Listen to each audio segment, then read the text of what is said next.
왕우장상의 시가 따로 있냐는 말을 몸소 보여준 인물이 있습니다. 바로 한나라를 세웠던 건달 출신 유방과 명나라를 세운 가난한 농부 출신의 주원장이 있죠. 이들은 당시 가장 밑바닥 출신에서 황제까지 오른 만백성들의 영웅이었습니다. 심지어 주원장은 어렸을 적부터 탐관오리들에게 엄청 괴롭힘을 당했었고 17살 때는 마을의 가뭄과 메뚜기 떼가 창궐했으며 전염병까지 돌았다 보니 자신만 남고 가족들이 모두 세상을 떠나버리기도 했죠.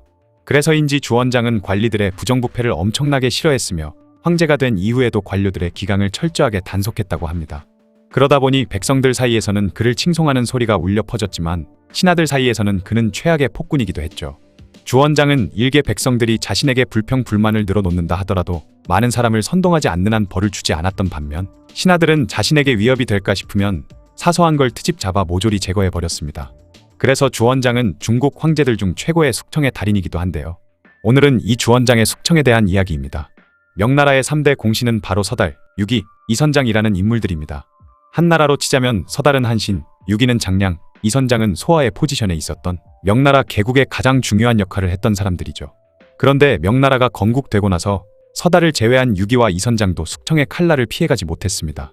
명나라를 세우는데 가장 큰 공을 세웠던 신하들도 무지막지하게 죽여버렸을 만큼 주원장은 너무나도 무서운 존재였죠. 심지어 그는 열받았을 때 신하들을 두들겨 패는 경우도 허다했는데요. 어느 날 어떤 상소문이 올라와 주원장은 한 신하에게 읽어보라 시켰죠. 그런데 상소문의 내용 중 극히 짧은 부분만 진짜 내용이고 나머지 대부분은 주원장을 찬양하는 글이었던 것입니다. 이때 상소문을 읽던 신하가 계속해서 찬양글을 읽어나가자 바빠 죽겠는데 뭘 그걸 다 읽으면서 시간 낭비하냐고 불같이 화를 내며 조정대신들이 보는 앞에서 그 신하를 두들겨 패버렸다고 하죠. 그만큼 신하들에게는 인정사정이 없었습니다. 이에 대해 반발하기라도 하면 머리가 2개여도 부족했을 것 같죠. 심지어 명나라를 세우기 전에도 그는 신하들에게 무지막지했었는데요. 그는 많은 장수들과 전쟁터로 향할 때 장수들의 가족들을 모두 불러 모아 인질로 삼았고 장수들에게 감시자까지 따로 붙여놨을 정도였죠. 그러다 만약 장수들이 이상한 낌새를 보인다 싶으면 가족들이 몰살될 수도 있다는 시그널을 보내기도 했습니다. 그러다 보니 장수들은 죽기 살기로 주원장이 시키는 대로 전장에 나아갔고 그렇게 결국 넓은 중국 땅을 차지하는 패자가 될 수 있었던 것이죠. 황제가 되고 나서 주원장은 어마어마한 규모로 잔인하게 신하들 숙청을 단행하기 시작했는데요. 자신을 도와 목숨을 걸고 적들과 싸웠던 개국 공신들도 예외는 아니었습니다. 공신들뿐만 아니라 그의 일족들까지 모조리 죽여버렸죠. 심지어 죄인과 학연이나 지연 같이 인맥으로 엮여있는 사람들까지 모두 잡아서 처형을 했습니다. 그렇게 아무런 죄도 없고 무고한 엄청난 수의 사람들이 누군가를 알고 있다는 이유만으로 영문도 모른 채 죽어나갔죠. 이렇게 오랜 기간에 걸쳐 주원장이 실행한 숙청으로 죽임당한 사람들은 약 10만 명에 달할 거라고 추산되고 있습니다. 원래 신생국가가 생기면 어느 정도의 숙청도 필요한 법이긴 했지만 주원장의 숙청은 너무 잔혹했으며 필요 이상으로 막대한 규모였던 것이죠. 그렇다면 도대체 왜 주원장은 이렇게 무지막지한 숙청을 감행했던 것일까요? 주원장이 명나라를 건국하기 직전에 중국 남부지방에 있던 토착 세력들은 사실 중앙정부고 뭐고 신경 안 쓰고 자기들 마음대로 지역을 통치하고 있었습니다. 그러다 보니 주원장은 중앙정부를 우습게 보는 이런 토착 세력들부터 제대로 조져놔야겠다 생각했고 그렇게 무지막지한 숙청을 단행했던 것이죠. 또한 이런 숙청 작업을 통해 신하의 권력이 비대해지는 것을 막았고 부정부패 근절에도 기여할 수 있었습니다. 거기다가 주원장이 한미한 출신이었다 보니 기존의 지배계층에 있던 사람들이 자신과 새 왕조에 충성을 하는 것이 어렵다고 생각했기에 주원장은 숙청을 단행함으로써 과거 지배계층들에게 두려움을 선사해주고 동시에 견제도 할 수 있었던 것이죠. 또한 새 왕조의 권위와 막강한 권력을 드높일 수 있었던 것입니다. 그리고 주원장은 자신의 불우했던 과거를 컴플렉스라고 생각하고 있었는데요. 새 황제에 궁핍했던 과거는 신하들에게는 딱 죽기 좋은 빌미가 되어 돌아왔던 것이죠. 주원장은 탁발승을 할 때와 도적짓을 할 때의 자신을 특히 더 감추고 싶어 했는데 그래서 이때의 일을 절대 입 밖에 꺼내지 못하게 했을 뿐만 아니라 비슷한 글자만 써도 강력한 처벌로 응징했다고 합니다. 그만큼 그는 자격지심으로 가득했는데 어느 날 유생서일기라고 하는 인물이 올린 하표에 광천지하 천생성인 위세작칙이라고 적혀있는 걸 보고 불같이 화냈다고 하죠. 이 글의 뜻은 빛나는 하늘 아래 하늘이 성인을 낳아 세상을 다스리는 법칙으로 삼았다라는 좋은 뜻인데 주원장은 생자는 승자와 발음이 비슷하니 자신이 중노릇을 했던 걸 말하는 것이고 광자는 독자와 의미가 통하므로 자신이 대머리였었던 걸 조롱하는 것이며 직자는 적자와 발음이 비슷하니 자신이 도적 노릇을 했던 걸 비난한 것이라고 해석하면서 이 글을 쓴 유생서일기를 참수하라 명했던 것입니다. 이에 신하들은 주원장이 억지를 부리고 있다고 생각했지만 괜히 서일기를 옹호해 줬다간 자신의 목도 남아나지 않을 수도 있으니 아무 말 못했고 그렇게 서일기는 참수되고 말았죠. 글씨 하나 잘못 써서 억울하게 숙청당한 사람은 사실 굉장히 많았는데요. 어떤 사람은 뛰어날 숫자를 썼다고 죽임당하기까지 했죠. 저 글자를 파자해보면 살바른 뼈 알자와 주원장의 성씨 주자로 나뉘어지는데 이것은 황족인 주씨들의 살을 발라 죽이겠다는 의미라고 해석했던 것입니다. 그런데 당시 완전 밑바닥 출신인 주원장에게 겉으로만 충성하는 척하는 신하들이 굉장히 많았고 그래서인지 주원장을 깔보고 글씨 몇 개 바꾸는 식으로 글을 돌려까는 일도 비일비재했다고 하죠. 실제로 서일기가 쓴 글이 주원장을 까는 글인지 그를 찬양하는 글인지 글의 의도는 서일기 본인만 알고 있다고 합니다.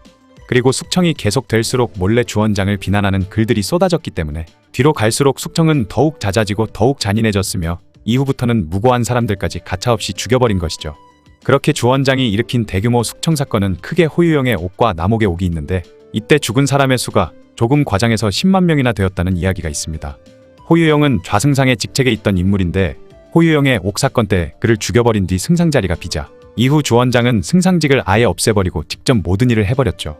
그처럼 주원장에게 있어서 관리들은 황제가 나라를 통치하는 데 필요한 소모품 정도로 여겨졌던 것입니다.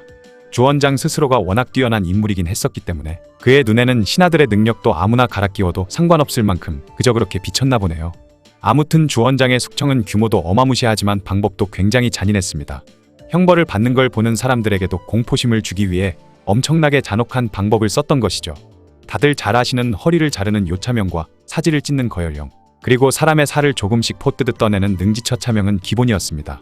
그 외에도 사람의 가죽을 벗겨버리는 박피형도 있었는데 주원장은 벗긴 사람 가죽을 허수아비에 씌운 뒤 관청 문 앞에 세워놓았을 만큼 신하들에겐 무서운 존재였죠.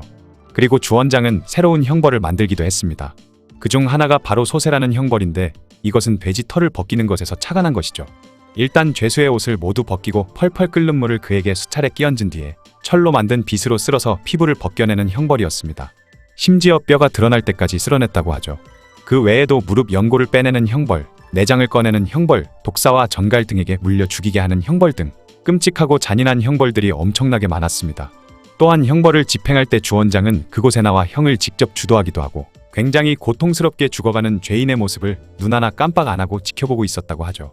주원장은 이런 수많은 형벌들을 이용해 조정 내 공포 분위기를 조성했고 그만큼 신하들은 주원장을 두려워했습니다. 뿐만 아니라 주원장은 관직을 그만두고 떠나는 사람들도 용납하지 않았는데요. 주원장은 신하들에게 이런 명령을 내린 적이 있는데 모든 백성들과 신하들은 오직 황제를 위하여 행동하여야 한다라는 말이죠. 이 말의 뜻은 주원장 자신을 위해 행동하는 것이 아닌 신하 자신을 위해서 관직을 그만두는 것은 주원장의 명령을 어긴 것이 되었기 때문에 함부로 이를 그만둘 수도 없었습니다. 오죽하면 남옥의 옥사 때 15,000명이 넘는 사람이 떼죽음을 당하자 황태손이던 주윤문이 주원장을 찾아가 제발 사람 좀 그만 죽여달라고 간청한 적이 있다고 하죠. 그러자 주원장은 황희는 가시몽둥이 같으니 내가 살아있을 때 가시들을 모두 제거해 주려고 이런다 라고 말했다고 하는 일화가 있습니다. 이렇게 주원장이 웬만한 신하들은 모두 제거해버리자 결국 주윤문은 검문제로 즉위 후 자신을 보필해줄 유능한 신하들의 씨가 말랐다 보니 삼촌인 주체에게 황희를 빼앗기고 말았던 것이죠. 하지만 처음부터 신하들이 가만히 있지는 않았는데요. 주원장의 행동에 크게 반발했던 신하들은 하나도 남김없이 모두 제거되어 버렸으며 반발할 것 같은 가능성이 있던 신하들도 죄다 죽어나갔기 때문에 남은 신하들은 그저 주원장이 시키는 대로 열심히 일을 했습니다. 그러다 보니 유능한 인재들이 모두 죽어나갔는데도 주원장이 명나라를 다스리는 기간 동안에는 명나라는 계속해서 성장을 거듭했죠. 자신이 직접 모든 지시를 내리면 신하들이 닥치고 일을 열심히 해냈기 때문에 행정에 공백이 전혀 생기지 않았던 것입니다. 유방도 그랬고 대부분 새로운 왕조를 세웠던 왕이나 황제들은 왕권 강화를 위해서는 강력한 영향력을 가졌던 인물들의 숙청은 불가피했을 것 같긴 하죠. 하지만 그들만 죽이면 되지 주원장은 왜 무고한 사람들까지 모두 제거해버렸는지 이해가 가지 않네요.